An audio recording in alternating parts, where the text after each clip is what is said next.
믿음을 잃어버리면 걱정, 염려가 몰려옵니다. 불안이 몰려오고. 그러나 주님이 지켜주신다. 믿음을 가지면 싹 사라져요. 제가 그렇게 살고 있어요. 주님이 지켜주신다.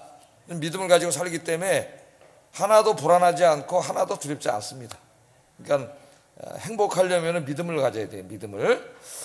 자, 오늘 사사기 6장 이제 공부를 하는데 회복과 축복의 길, 그렇게 제목을 정해봤습니다. 회복. 우리가 지금 살고 있는 상황 속에서 빨리 회복돼야 되겠죠. 회복될 뿐만 아니라 더 복을 받아야 되겠죠. 더 좋은 상황이 이루어져야 되겠죠. 우리가 어떻게 해야 되느냐, 그래서 한번 좀 생각을 해보려고 합니다. 말씀을 중심으로. 2년 동안 지금 계속 전염병 때문에 고통을 당하고 있는데, 학교 다닐 때나 뭐 신학교 다닐 때나 학교 다닐 때는 역사책을 통해서, 신학교 다닐 때 이제 교회사책을 통해서 유럽의 흑사병에 대해서도 공부하고 그랬죠. 야, 이거 어떻게 살았지? 두려워서 그런 생각을 하면서 읽었는데 진짜 우리가 지금 당하고 있죠.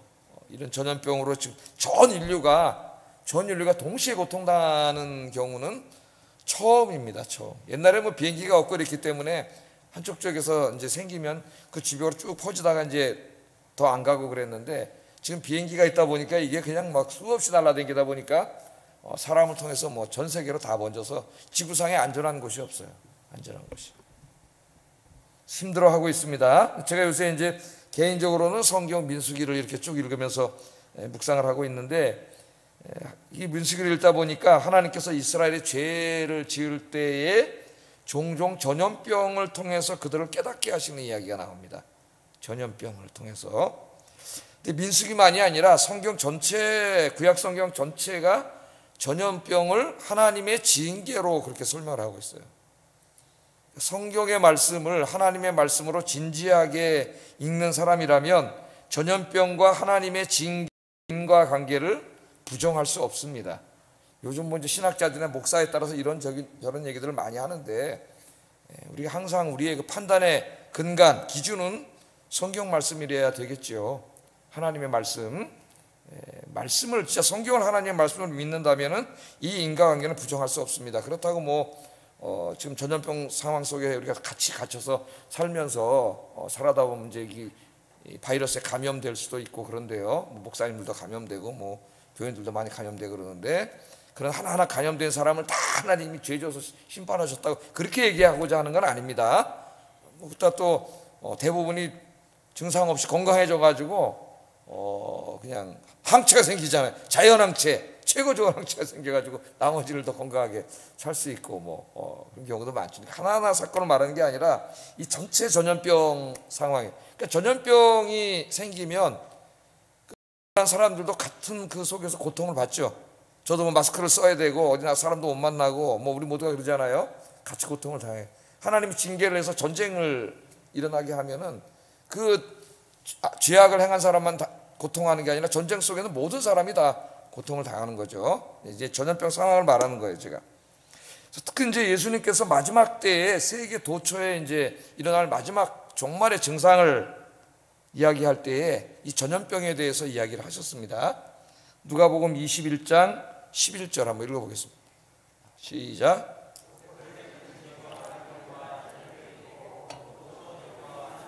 큰 징조들이 있으리라. 아멘. 근데 이제 이 마지막 때에 일어날 일들에 대해서 예수님이 설교하신 내용이 마가복음 13장에도 나오고 마태복음 24장에도 나오고 누가복음 21장에도 나와요. 이게 다 이제 마지막 때의 일인데, 글쎄 제가 틀렸는지 모르지만은 제가 연구한 바에 의하면은 마가와 마태에는 전염병은 안 나와요. 전염병이. 누가복음에만 나옵니다. 누가복음에만. 그래서 왜 그랬을까 생각을 하는데, 가만히 생각해보니까 누가는 의사예요. 직업이. 아마 예수님이 이 마지막 때에 관한 설교를 딱 한 번 하고 안 하지는 않으셨을 거예요. 여러 번 하셨을 때에 제가 설교 중에 하나를 이렇게 기록하다 보니 조금 다르죠. 제가 같은 설교를 뭐 이렇게 한 번만 설교 안 하지는 않지 않습니까? 예수님도 그 3년 동안 갈릴리를 다 돌아다니는데 무슨 한 번만 설교하셨겠어요? 비슷한 주제로 설교하다 보면 지난번에 설교했던 거 또 얘기하고, 또 여기 또 다른 주제를 좀 보태서 얘기하고 뭐 이런 게 많죠. 이제 서양에서 공부하다 보니까 자유주의 신학자들이 그런 걸 가지고 이것과 틀리고 뭐 그래서 성경은 오류가 있고 이런 말도 안 되는 소리를 학자라고 생긴 자들이 그런 소리를 하고 앉았더라고. 예수님이 그때 한 번 설교했겠어. 예? 산상에서 설교한 것도 누가 보면 평지에서 설교한 걸로 되어 있어요. 평지에서도 설교했고 그 비슷한 설교들을 이만큼 묶어서 또 여기서 하고 조금 다르게 또 묶어서 여기서 하고 또 다른 얘기하면서 여기서 하고 이렇게 다 하신 거지. 그걸 무슨 똑같은 설교 서로 기록해내 틀리니까 모순이 있고 뭐 오류가 있고 이런 말도 안 되는 소리를 해요. 서양에 있는 사람들이. 그 사람들은 머리가 이렇게 분석하고 쪼개고 이래가지고 다른 걸 찾아내는 머리가 발달했어요. 그 사람들이 우리 동양 사람에게 부러워하는 거는 우리 동양 사람들은 좀 사고가 통합적입니다. 그래서 이렇게 좀 이렇게 통합적으로 이해하고 좀 이게 조화를 이루는 쪽으로 이해를 해서 서양 사람들이 같이 못한 신학을 우리가 할 수 있어요. 그래서 서양 사람들이 그걸 좀 부러워해요. 우리 동양적인 사고방식. 그러나 우리는 또 이제 너무 뭉뚱그려 얘기하고 추상적으로 얘기하다 보면은 자세한 것에 가서 엉망으로 얘기할 수가 있습니다. 제가 상호 보완적인데 저는 동양 사람으로 미국 가서 공부했으니까 이제 둘 다가 제 머릿속에는 있어요. 머릿속에. 자, 근데 특별히 이제 누가는 의사였기 때문에 전염병을 마지막에 일어날 일들 중에서 전염병을 얘기하신 말씀이 아마 의사였기 때문에 확 들어왔을 거예요. 그때 설교가. 그래서 여기는 마지막 때 곳곳에 지진과 기근과 이제 다른 성경은 전쟁과 이런 것이 막 나오는데 누가는 특별히 전염병을 얘기. 전염병이 있을 것이다. 마지막 때. 지금 이제 코로나 19 바이러스가 지금 인간을 숙주 삼아 가지고 이제 막 퍼뜨리고 있는데 원래 박쥐에게 있었다 그러잖아요. 예? 이상하게 또 구약 성경을 읽으면 하나님께서 박쥐를 먹지 말라 그랬어요. 하여튼 뭐 연결시키는 건 내 깊은 연구는 안 했지만은 언뜻 보기에 왜 하나님이 박쥐를 먹지 말라 그랬을까? 그런 생각도 한번 해봅니다. 제가. 근데 지금 이 바이러스 헌터들이 있어요. 바이러스 헌터들. 이제 아프리카나 동남아시아나 중국이나 이런 데서 박쥐나 이런 동물들 가서 바이러스들을 연구하는 사람이 있는데 지금 코로나 바이러스, 19 바이러스 같은 이런 비슷한 바이러스가 수백 가지가 있다래요. 수백 가지가. 근데 그게 지금 저 동물의 세계에 머물러 있는데 그게 어느 날 또 이렇게 이거 식구처럼 인간을 통해서 돼가지고 인간이 숙주가 돼가지고 들어와서 이제 바이러스를 혼자 살 수는 없어요. 인간의 세포 속에 들어와서 같이 붙어야 사는 거지 혼자는 죽어요. 그러니까 여기다 바이러스 뚝 떨어져 있다 그러면 좀 있으면 죽습니다. 얘는 못 살아요. 혼자는. 예? 수백 가지가 있다 그래요. 수백 가지가. 이게 다 언제 인간 사회로 들어올지 몰라서 앞으로 인류의 최대 위기는 전염병, 예수님이 전염병이 있을 것이라고 이제 그렇게 얘기를 합니다. 하여튼 오늘날 많은 사람들이 각자의 전공 분야에서 이 전염병의 원인을 찾고 있습니다. 저는 목사로서 가장 근본적인 원인은 인간의 불신앙과 죄악에 있다고 말하지 않을 수 없어요. 왜냐하면 성경이 그렇게 이야기하고 있기 때문에 다른 소리 할 필요 없다. 목사와 신학자가 성경이 그렇게 얘기하는데 뭐 자꾸 인문학이니 뭐 이런 얘기, 다른 얘기를 합니까? 그건 그 사람들 보고 하라 그러고 성경이 얘기하고 있잖아요. 성경이. 우리는 성경 말씀을 하나님의 말씀으로 믿고 있습니다. 그래서 우리가 전염병 상황에서 특별히 우리 그리스도인들이 많이 생각하고 반성하고 깨닫고 성찰하고 자기를 돌아봐야 돼요. 하나님이 그렇게 하라고 때로는 우리에게 고통을 주시거든요. 너무 편안한 인생을 살다 보면 인간은 하나님께로 돌아오지 않습니다. 자꾸 나가요, 세상으로. 그래서 하나님이 때로는 스탑시키려고 고난을 주세요, 우리 인생에. 그걸 통해서 인간은 깨닫게 돼요. 자기를 돌아보게 되고 겸손하게 되고 회개하게 되고 하나님보다 세상을 더 사랑한 거 그렇게 많이 살아가잖아요, 그리스도인들이. 그거 제일 큰 죄예요. 죄인지도 모르고 그러고 살아가요. 우리가 회개해야 되죠. 하나님보다 더 의지하는 것들 우리가 그러고 살아가잖아요, 기독교인들이. 그거 큰 죄거든요. 우상 숭배의 죄입니다. 그냥 아무렇지도 않게 생각하고 그냥 살아가요. 그런데 하나님께서 깨달으라고 깨닫고 우리가 하나님께로 회개하고 돌아가면은 겸손하게 무릎 꿇고 회개하면 어떻게 한다 그랬어요? 내가 그 땅을 고칠지니라. 아멘. 이게 성경의 말씀이에요, 말씀. 오늘 말씀을 통해서 오늘도 그런 비슷한 것을 우리에게 말씀하고 있는데 우리가 이 모든 고통으로부터 회복되어서 다시 하나님의 복을 받는 길로 가려면 하나님께로 돌아가야 됩니다. 그 길밖에 없어요. 하나님께로 돌아가서 우리가 정말 더 내 마음과 정성을 다해 하나님을 예배하고 사랑하고 기도해야 돼. 먼저는 회개해야 되지. 먼저는 회개. 하나님보다 세상 더 사랑하고 세상 끌려다니던 나의 이 불신앙과 그런 잘못된 신앙을 우리가 철저하게 하나님 앞에 회개하고 우리 모든 것들을 간구하는 기도를 해야 됩니다. 그 길만이 회복과 축복의 길이다. 축복의 길이다. 오늘 본문도 그것을 또 우리에게 가르쳐주고 사사기 전체가 계속 아주 지루할 정도로 똑같은 패턴으로 반복해서 계속 이야기합니다. 여러분이 저 자녀들한테 자꾸 얘기하면 여러분 자식들이 뭐라 그래요? 아유 엄마 그거 100번이야 100번 그러지만, 예? 100번 했는지는 모르지만은 왜 같은 말을 계속 자식들에게 해요? 안 되니까 하는 거 아닙니까? 자기를 위해서 얘기해 주는데도 고치지 않고 계속 고집을 피우고 그렇게 살기 때문에 계속 얘기하는 거예요. 계속 얘기한다는 것은 하나님이 이 사사기를 통해서 계속 비슷한 이야기를 한다는 것은 강조하시는 거예요. 강조. 이렇게 살면 안 되고 이렇게 살아야 된다. 근데 어리석은 인생들이 깨닫지를 못해요. 깨닫지를. 그래서 뭐가 은혜라고요? 깨닫는 게 은혜입니다. 깨닫는 게 아무나 깨닫는 게 아니에요. 하나님 은혜를 주셔야 그 말씀이 막 깨달아지고 자기 잘못이 보이고 하나님 앞에 무릎 꿇고 통회하고 기도하고 그렇게 되는 거예요. 자, 오늘 말씀을 또 보세요. 이제 이 6장부터는 그 유명한 사사인 기드온 이야기가 시작되는 이야기예요. 기드온이라는 사람. 자, 기드온 이야기는 그 시대 사람들이 야훼 하나님 앞에 악을 행한 것을 알림으로 시작합니다. 1절 한번 읽어보겠습니다. 시작.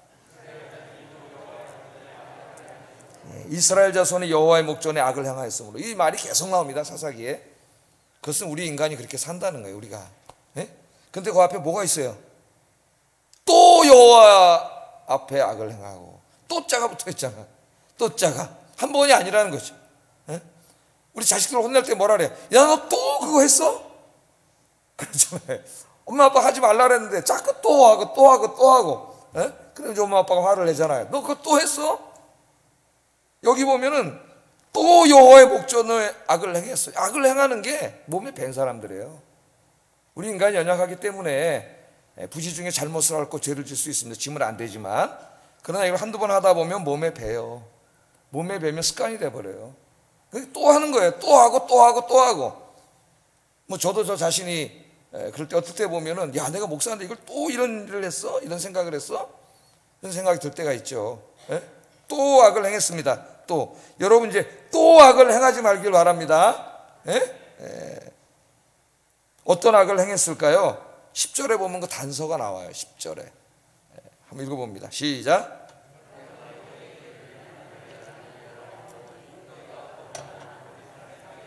두려워하지 말라 하였으나 너희가 내 목소리를 듣지 아니하였느니라 하니라. 그럼 여기 지금 이 사람들의 지은 죄는 뭐예요? 하나님이 뭐라고 말씀하셨죠? 아모리 사람들의 신을 두려워하지 말라. 두려워하지 말라. 그렇게 했는데 이스라엘 사람들이 두려워했다는 겁니다. 두려워했다. 그렇게 오늘 말씀이 나오고 있습니다. 여기서 하나님께서 이제 선지자를 보내서 하신 말씀인데 하나님이 자신을 뭐라고 소개했냐면은 너희의 하나님 여호와라 그랬어요. 여호와. 여호와에 대해서는 제가 여러 번 얘기했기 때문에 얘기하지 않겠습니다. 여호와는 원래 잘못된 발음이라 그랬죠. 그 자음만 읽으면 야페 누가 발음을 안 했기 때문에 어떻게 발음했는지는 몰라요. 그냥 발음만 소리 나는 대로 읽으면 자음만. 히브리 말에는 원래 모음이 없습니다. 모음은 나중에 맞소라 학자들이 이제 집어넣은 붙인 것이고 원래 모음이 없어요. 그래서 야페 이렇게 읽혀져요. 야페. 야페라고 읽혀지는데 하여튼 여호와라고 읽어봅시다. 자, 나의 이름은 여호와 하나님이다 그렇게 소개를 하셨어요. 출애굽기 3장 6장에 나오죠. 모세가 물어보잖아요. 내가 가서 바로한테 가서 내 백성을 이제 해방시켜라. 그러면 누가 너희한테 이런 걸 시켰냐. 그때 물어보면은 내가 누구라고 하나님의 이름을 뭐라고 얘기합니까? 그 사람한테. 바로 왕한테. 그랬더니 이름을 뭐라 가르쳤어요. 맨 처음에는 3장에는 나는 스스로 있는 자니라 라고 하는 알쏭달쏭한 말씀을 가르쳐 주셨고 6장에 가서는 그 이름이 야훼라고 가르쳐 주셨어요. 야훼. 야훼는 히브리 동사 중에 비동사입니다. 영어로 말하면 비동사. 비동사는 무슨 뜻이에요? 우리 영어 맨 처음에 보면 I am a boy 그러면 맨 처음 나는 뭐뭐이다. 그래서 불완전 자동사 보호를 필요로 하는 이렇게 해가지고 이제 문법을 외우잖아요. 나는 뭐뭐이다. 근데 비동사는 뭐뭐이다라고 하기 전에 가장 중요한 의미는 존재한다는 완전 자동사예요. 존재한다. 그래서 그 유명한 햄릿의 그 한 토막 대사 중에 내가 사느냐 죽느냐 이것이 문제로다 할 때 영어로 어떻게 되었어요? To be or not to be. That is the question. 이렇게 나와 있잖아요. 그때 be는 내가 존재하느냐고 말해. 존재하느냐 존재하지 않느냐, 사느냐 죽느냐, 그게 문제다 그 말이에요. 여기 하야가 바로 그런 말이에요. 하야에서 나온 말이에요. 야훼는 존재한다는 말이에요. 하나님이 이름을 가르쳐 주실 때 어떻게 보면 명사로 얘기했지만 동사로 가르쳐, 나는 존재한다는 거예요. 어디 존재해? 스스로 존재한다는 때 하나님이 이제 존재론적으로 존재를 의미할 수도 있고, 그 하나님께서 너희 가운데 존재한다는 거예요. 너희 가운데, 하나님의 백성들 가운데 존재해. 그 말 다른 말로 하면은 하나님 백성들 가운데 계신다는 거죠. 또 우리가 요새는 뭐라 그래, 그걸 임재하신다 그러죠. 임재하신다. 그러니까 하나님의 이름을 가르쳐 줄 때 나는 너희들 가운데에 존재하는 신이다. 그들 가운데 하나님이 왜 존재하시죠? 그들과 함께 하시면서 그들을 지켜주시고 도와주시고 그들의 갈 길을 인도해 주시죠. 그것도 믿음이 없어가지고 잘 못 믿으니까 가시적으로 보여주셨어요. 강약절 지나갈 때는 구름 기둥과 불 기둥으로 눈으로 볼 수 있는 상징을 통해서 그들 가운데 있음을 가르쳐 주시고 하나님 그들을 이끌어 가심을 가르쳐 주셨죠. 신약으로 오면은 구름 기둥 불 기둥은 없어지고 그게 뭐로 바뀌어요? 성령으로 바뀌어요. 성령. 근데 성령님 우리 눈에 보이지 않죠. 보이지 않지만 늘 여러분과 함께 계시죠. 믿습니까? 아유, 난 어렸을 때 이 믿음이 있으니까 밤길을 혼자 갈 때도 안 무섭더라. 막 무서워가지고 기도하다가, 아니 하나님이 저 교회에서 배운 전사님한테 하나님 나와 함께 계신다는 생각이 딱 드는 순간 두려움이 싹 사라져요. 나 혼자 가는데 내가 혼자 아니잖아요. 지금 누가 같이 계세요? 하나님 함께 계시잖아요. 정말 믿습니까 여러분? 어린아이들이 더 믿음이 좋아요. 예? 어린아이들은 의심하지 않아요. 하나님 확실히 믿어. 그래서 어린아이 같은 신앙을 가지라 그랬어요. 예? 자, 존재하는 하나님, 나는 여호와야. 너희 가운데에 존재하고 있고 항상 너희들과 함께 가고 있고, 지금 너희가 가는 게 아니라 이 광야길도 너희를 인도해 가고 있어. 앞에서 하나님 앞서가신다 그러잖아요. 예? 인도해 가고 있고, 다 아말렉이 쳐들어오고 나면 전갈이 물을 나를 때 다 지켜주고 있지 않냐. 예? 그러니까 걱정하지 말고 저 아모리 사람들이 믿는, 가나안 사람들이 믿는 신을 두려워할 필요 없다. 그렇게 말한 거야. 두려워하지 마라. 내가 널 지켜주니까. 두려움은 불신앙이에요 사실은. 그래서 성경에는 두려워하지 말라는 말이 굉장히 많이 나와요. 사실 두려워한다는 것은 하나님이 자기 옆에 존재하심을 믿지 못하는 거죠. 신앙이 약해졌기 때문에 두려움이 오는 거예요. 그게 확실해지면 두려움이 사라집니다, 우리 삶 속에서. 자, 그런데 여기 또 하나 이제 우리가 좀 유념하고 봐야 될 것은, 이 아모리 사람들의 신을 두려워했다 그래요. 그러니까 두려워하지 말라 그러니까 두려워했다는 거잖아요. 두려워했다. 아모리 사람들의 신을 두려워했습니다. 그들이 보통 일반적으로 이스라엘이 우상 숭배의 죄를 졌을 때는 그들의 신을 섬겼다는 말을 해요. 섬겼다. 이게 굉장히 많이 나오죠. 이방신을 섬기지 말고 하나님을 섬겨라, 여호와를 섬겨라, 이 말이 굉장히 많이 나옵니다. 그런데 오늘 사사기 저자는 이스라엘이 하나님을 버리고 바알과 아스타로스에게 절을 하고 섬겼다고 말하는 것 대신에 뭐라냐면 두려워했다 그래요. 대부분의 성경에서는 섬겼다 그래요. 한번 사사기 2장 13절 한번 읽어보겠습니다. 시작. 네, 섬겼다 그래요. 섬긴다는 게 이제 우상 숭배했다는 거, 예배했다는 겁니다. 그런데 오늘은 두려워했다 그러잖아요. 야레라고 하는 히브리 말을 쓰고 있어요. 두려워했다. 자, 뭐가 차이가 있을까요, 여러분? 왜 두려워했다 그럴까요? 섬겼다는 이스라엘 사람들이 바알과 아세라를 섬기는 예배 행위 자체를 말한다면은, 두려워했다는 말은 바알과 아세라를 섬기게 된 그들의 영적이고 심리적인 원인을 말하는 원인. 그러니까 왜 섬겼다는 거, 왜 두려워했어요? 두려워했기 때문에 그들 앞에 가서 절하고 살려달라고 예배하고 기도하고 그런 거예요. 아모리 신을. 그럼 왜 두려워했을까요, 여러분? 예? 두려워했기 때문에 섬기게 된 겁니다. 그럼 왜 두려워했을까요, 그들은? 우리가 잘 알고 있는 것처럼 바알의 이 가나안 땅은 못 믿는 사람들이 살아요. 바알하고 아세라라고 하는, 아세라, 아스타롯 이런 신을 믿지 않습니까? 근데 부부예요, 둘이 신이. 또 어떤 사람이 진짜 그런 신이 있는지 아는 사람이 있어요. 그런 신이 있는 게 아니라 가나안 사람들이 그렇게 생각한다는 거예요. 그런 신은 없다 그랬죠. 신은 하나님 한 분밖에 없습니다, 여러분. 그건 사람들이 다 창작으로 만들어낸 거예요, 지들이.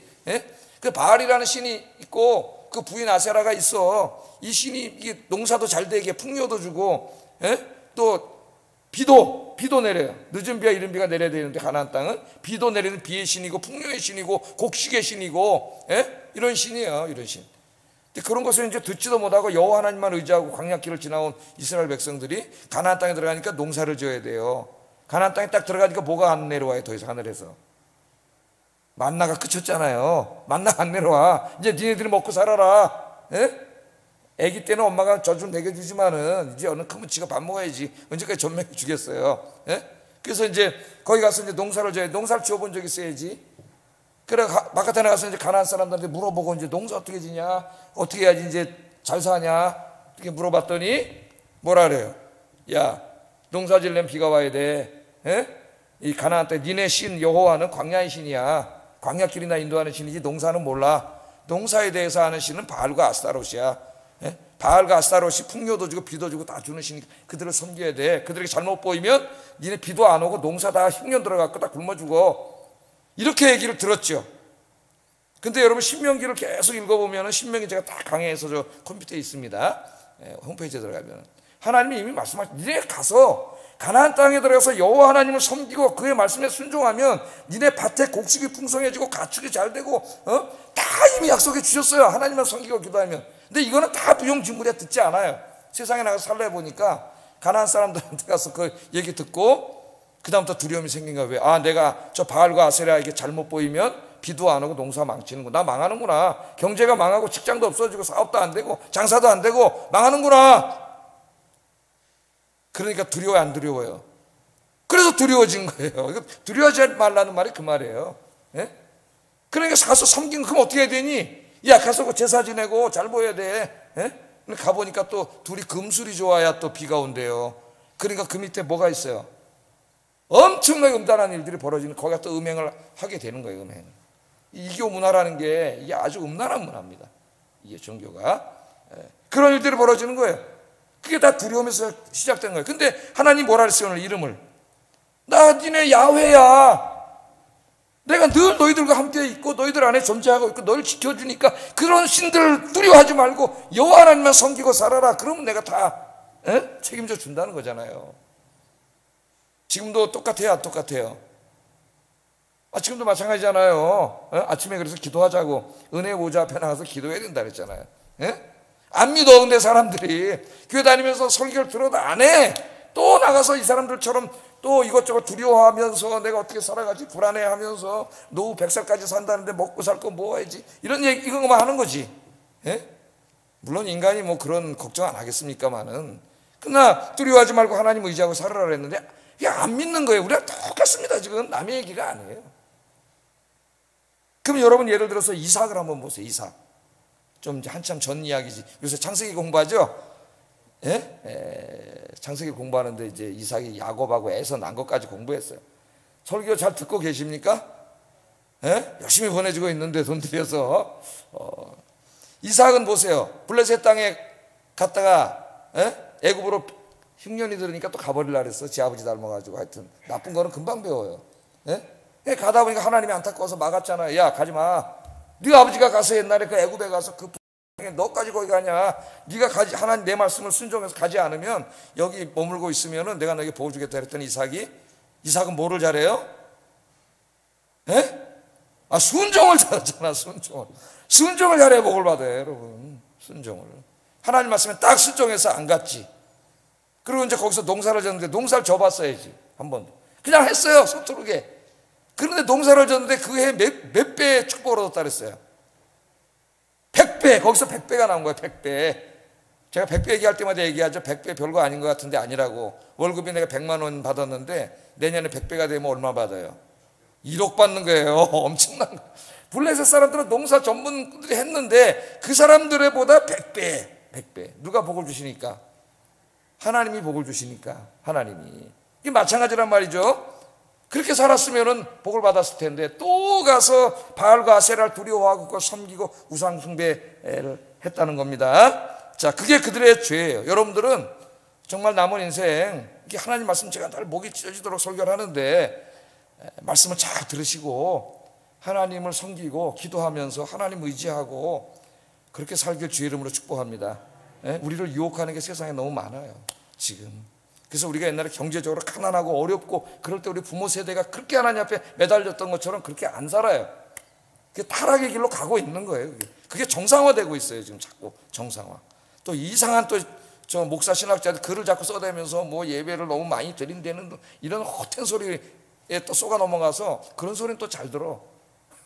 사람들이 하나님 말씀을 안 듣고. 예?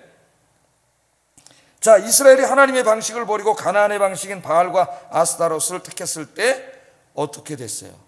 1절 하반절 한번 읽어보겠습니다. 그러면 이렇게 된다 이겁니다. 읽어보겠습니다. 시작. 7년 동안 미디안의 손에 붙였다 그랬어요. 7년 동안. 7년 동안 붙였습니다. 자, 어떻게 고통을 당했을까요? 성경에 계속 다 나오잖아요. 우리 읽은 본문에. 미디안 사람들은 유목민이에요. 유목민. 그러니까 유목민들은 정착해서 살지 않습니다.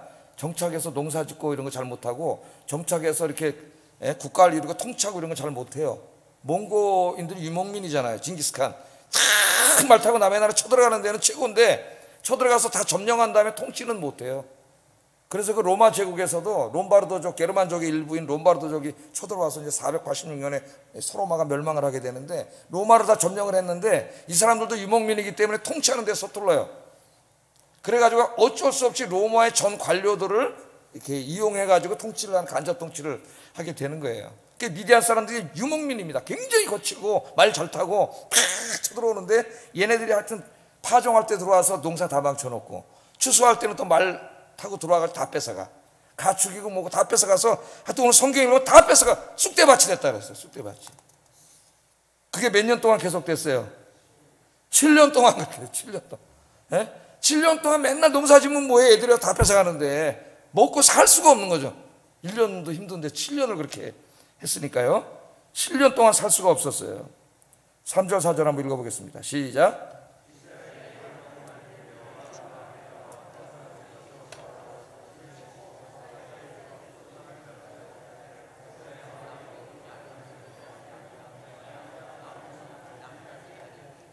예, 하여튼 뭐 남기지 않고 싹 뺏어갔다, 그렇게 이야기를 하고 있고요. 자, 2절도 한번 읽어보겠습니다. 시작. 산에서 웅덩이와 굴과 산성을 자기들을 위하여 만들었으며, 살 수가 없기 때문에 도망가가지고 미디안 사람 무서워서 산에다 땅굴 파고 굴 만들고 뭐 산에다 이렇게 뭐 막아놓고 이렇게 살았다는 거예요. 예? 7년 동안을, 지금부터 여러분 7년 동안 그렇게 산다고 한번 생각을 해보세요. 농사진 거 다 뺏기고 맨날 살 수가 없겠죠. 그런 상태에 있습니다. 여러분, 하나님께서 이스라엘에게 왜 가나안 땅을 주셨어요? 신명기를 읽어보면은 우리가 이 세상에서 어떻게 살아야 되는가가 잘 나옵니다. 어떻게 살아야 하나님의 복을 받고 하나님의 영광을 드러내는 삶을 사는가가 신명기 읽으면 잘 나와요. 여러분들 꼭 한번 저 홈페이지 들어가서 읽어보세요. 아니, 다른 교회 집사님이 읽고 나한테 엽서를 보내왔더니 신명기 읽고 목사님 잘 은혜 받았습니다. 너무 감사합니다. 다음번에는 교회로 내가는 것도 좀 설교해서 올려주세요. 예? 가나안 땅에 들어갔을 때 다른 얘기 하잖아요. 하나님의 말씀에 순종하고 여호와 하나님만을 섬기고, 가나안 사람들이 섬기건 두려워하던 그런 신들 섬기지 않고 하나님만 잘 섬기고 기도하며 살면 네가 하는 모든 일에 내가 복을 주고, 나가도 복을 받고 들어가도 복을 받고, 네 떡광주리가 복을 받고, 여러분 잘 아시잖아요. 이 위대한 말씀 하나님 다 주셨어요. 그러나 너희가 내 말을 거역하고, 예? 우상을 섬기고 세상을 사랑하고 세상 사람들의 생활 방식으로 가면은, 그렇게 살면은 너희가 하나님의 저주를 받는다고 신명기에 딱 그렇게 돼 있습니다. 창세기 1장부터 말라기까지 구약 39권이, 이 구약 39권의 주제가 그거예요. 주제가. 그렇게 하나님께서 다 가르쳐 주셨어요. 그래서 이스라엘 백성들이 가나안 땅에 들어가서 하나님의 영육간의 복을 받아가지고, 예? 그들이 번성하는 모습을 보고 이방 열방 사람들이, 아, 저들이 믿는 야훼 하나님이 진짜 하나님이구나, 이렇게 해서 그들을 구원하기 위해서, 이걸 이제 성경에 열방이 빛이 된다 그래요. 열방이 빛이 돼서 세상을 구원하는 게 그들의 사명입니다. 예? 예수님도 우리 제자들에게 뭐라 그랬어요? 똑같은 말 하셨어요. 이제 우리가 영적인 이스라엘이잖아요. 세상에 나가서 세상에 빛이 되라 그랬어요. 세상에 빛이 돼서 이 진리이신 주님을 알지 못하고 지옥 갈 인생들을 다 구원하라 그랬어요. 그러니까 그리스도인의 삶은 하나님의 영광이 드러나는 삶이 돼야 되는 거예요. 이 지금 조롱받고 있지 않습니까? 이방인들에게 다 망하고 뺏기고 조롱당하고 모욕당하고 이렇게 돼가지고는 이 사람들을 보고 누가 하나님 믿겠어요? 이게 무슨 꼭 경제적이고 돈 이런 것만 말하는 게 아닙니다. 그 사람의 인격과 어떤 도덕성이라든가 품성이라든가 이 모든 것들이 복을 받아서 진짜 세상 사람들이 볼 때 영적인 아우라가, 야, 저 사람들 정말 예수 믿는 사람들은 너무나 행복하고 우리가 보기에도 너무 도덕적으로도 인격적으로도 성품적으로도 근사한 사람이라고 하는 이런 칭송을 받아야 하나님의 영광을 드러내는 거예요. 그래서 여러분의 삶이 하나님이 살아계심을 세상에 보여주는 전도지가 되기를 주의 이름으로 축복합니다. 그런 소원을 가지고 기도하세요. 하나님, 내 삶이, 우리 가정의 삶이 하나님의 살아계심을 세상에 보여주는 전도지가 되게 달라고 기도하세요. 전도지. 자, 이렇게 7년 동안 약탈이 계속되니까 살 수가 없었어요. 그래서 7년 만에 깨달았습니다. 또 7년 만에, 빨리 깨달아야 되는데 7년 만에 깨달았어요. 6절 한번 읽어보겠습니다. 시작. 여호와께 부르짖었더라. 아멘. 그 다음부터 이제 하나님이 이들을 도와주시는 이야기가 나와요. 뭘 하니까? 여호와께 부르짖었더라. 그럼 왜 7년 만에 부르짖는 거야? 좀 일찍 깨달아야지. 1년 만에 깨달아야지. 왜 이렇게 못 깨닫는 거야? 왜 이렇게 못 깨달아요? 진짜 미련한 자는 못 깨달아. 하나님이 아무리 사인을 줘도 못 깨달아. 진짜 지혜로운 자는 금방 깨달아요. 어떤 사람은 하나님 조금만 사인 줘도 금방 깨달아요. 그러니까 별로 매를 안 맞아. 하여튼 우리가 애를 키워봐도 그러잖아요. 어떤 놈은 고집이 세가지고 때릴 생각 한 대 이렇게 때리면 이제 잘못했어요 그러면 안 하려고 했는데 계속 고집을 피워서 더 많은 놈이 있고, 어떤 놈은 엄마 아빠가 화만 조금 나도 그냥 벌써 싹 들어가서 공부하는 놈 있잖아요. 그게 우리 은우예요. 싹 들어가.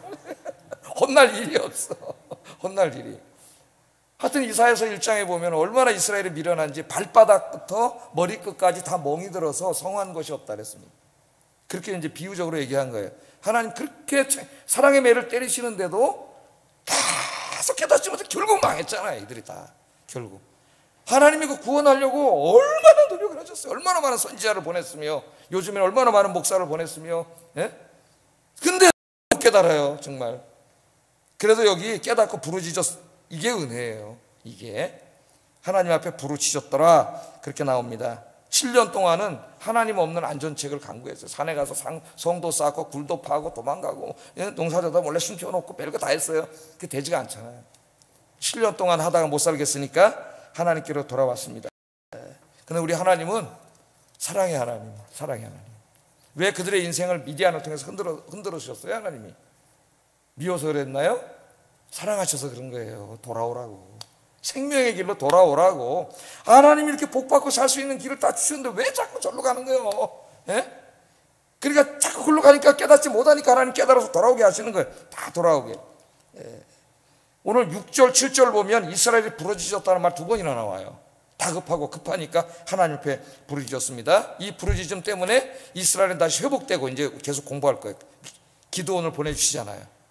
하나님 다시 큰 복을 주세요. 그래서 오늘 이 회복과 축복의 길은 하나님께로 나가 기도하는 것이다. 기도 외에는 회복과 축복이 시작되지 않습니다. 그 출발점이 기도예요. 오늘 아침에도 기도.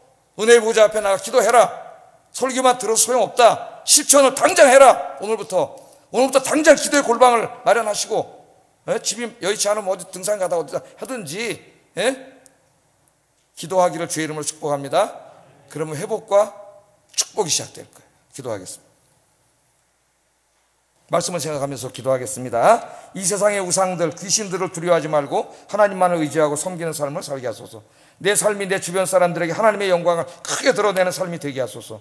다른 인간적인 방법을 강구하기 전에 먼저 하나님 앞에 무릎 꿇고 기도하게 하소서. 기도합니다.